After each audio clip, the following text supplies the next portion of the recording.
Fala o seguinte, ô Fernando, eu quero imprimir aí na tua gráfica 10 mil exemplares. Daí eu resolvo que eu vou imprimir 1.000, tá? Usando o mesmo papel. Então, um papel aí de qualidade, um papel... Um Polybold aí. Se eu quisesse comprar com você, daria uma diferença de quantos por cento uma tiragem dessa?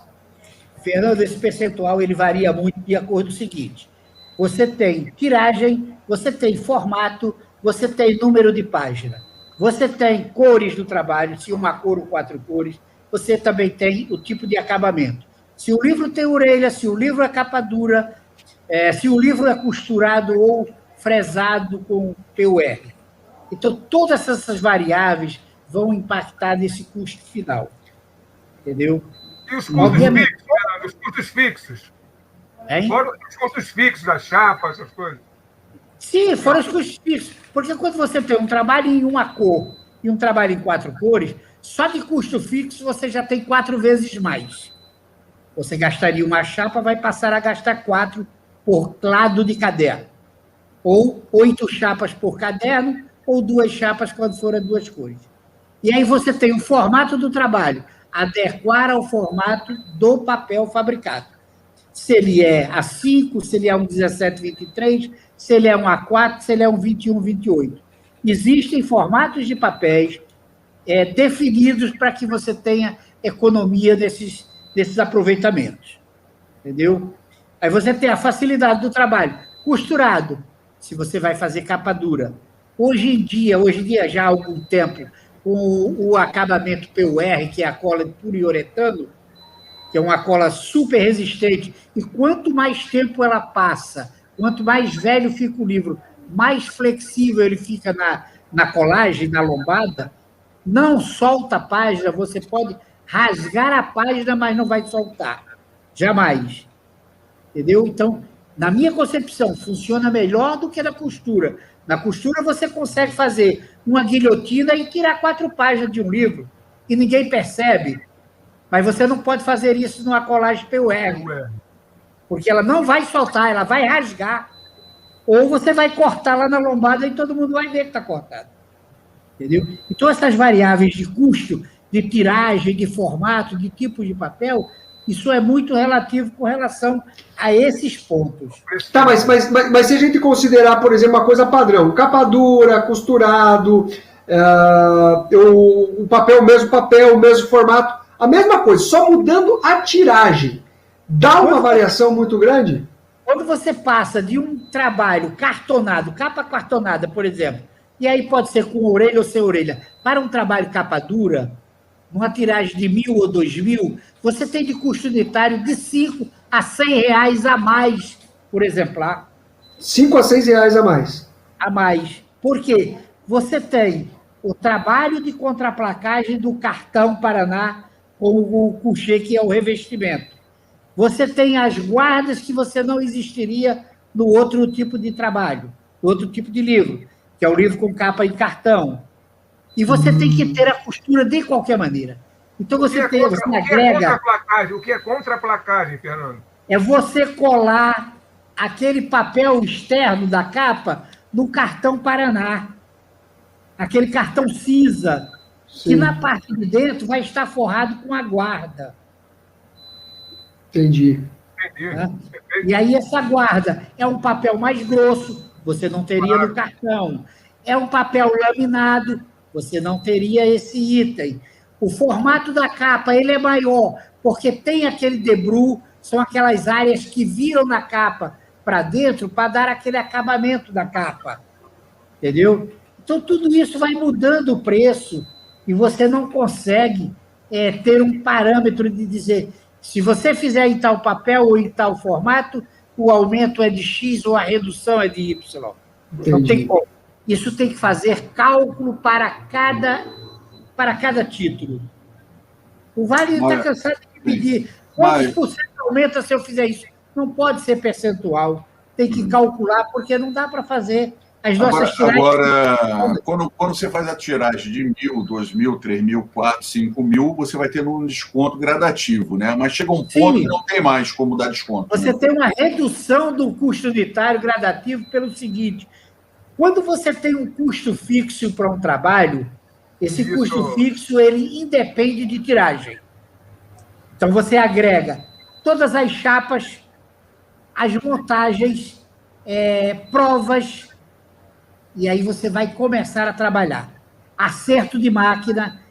Você começou a trabalhar, o resto vira produção. Porque as chapas você tem que gravar para você rodar 1.000, para você rodar 5.000. São as mesmas chapas. Eu tenho máquina que roda a 12.000 por hora.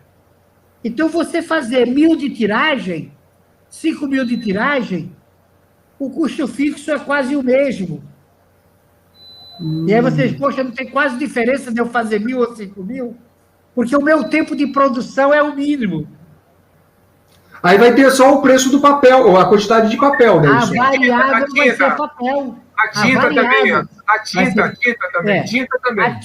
A tinta vai ser variável, o papel vai ser variável, mas aí quando você chega na dobra, cai no mínimo. Na costura, cai no mínimo. O homem-hora. É o meia-hora, exatamente.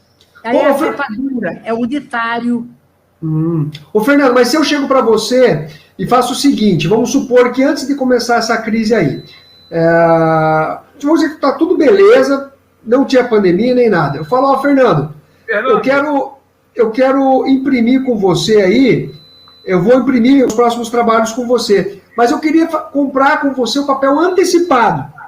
Eu quero comprar antecipado com você aí, sei lá, uma quantidade imensa de papel para garantir as minhas impressões dos próximos 6 meses aí. Você venderia esse papel? Como é que funcionaria essa negociação? Eu falo isso porque eu conversei com o Bruno Zago, e aí eu quero do Pipoca e Nanquim, antes, inclusive, de fazer essa live, e eu perguntei algumas coisas para ele, perguntei, Bruno, o que você pode me esclarecer com relação a isso e tudo mais?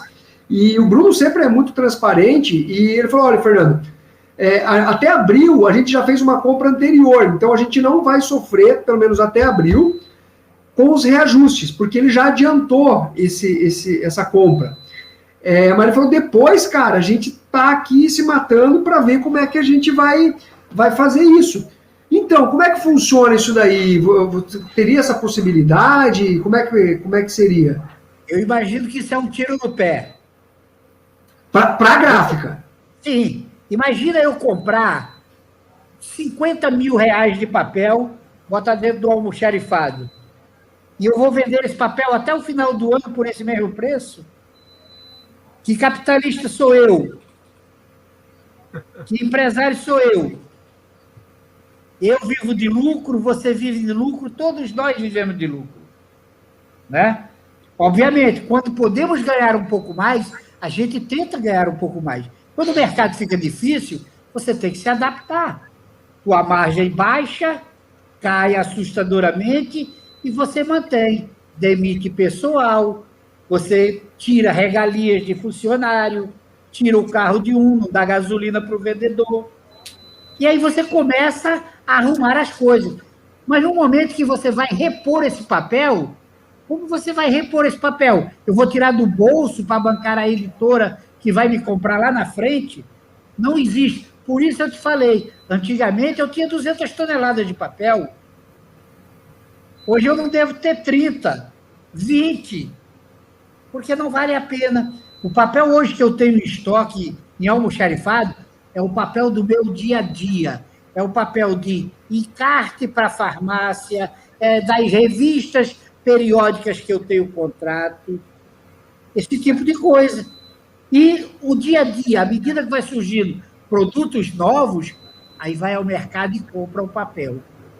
Com relação a essa época, isso não está acontecendo, porque o papel começou a desaparecer. Eu entendo que aquele cara, o senhor lá da Suzano falou, que diminui a produção. Claro, eu também tive uma funcionária doente.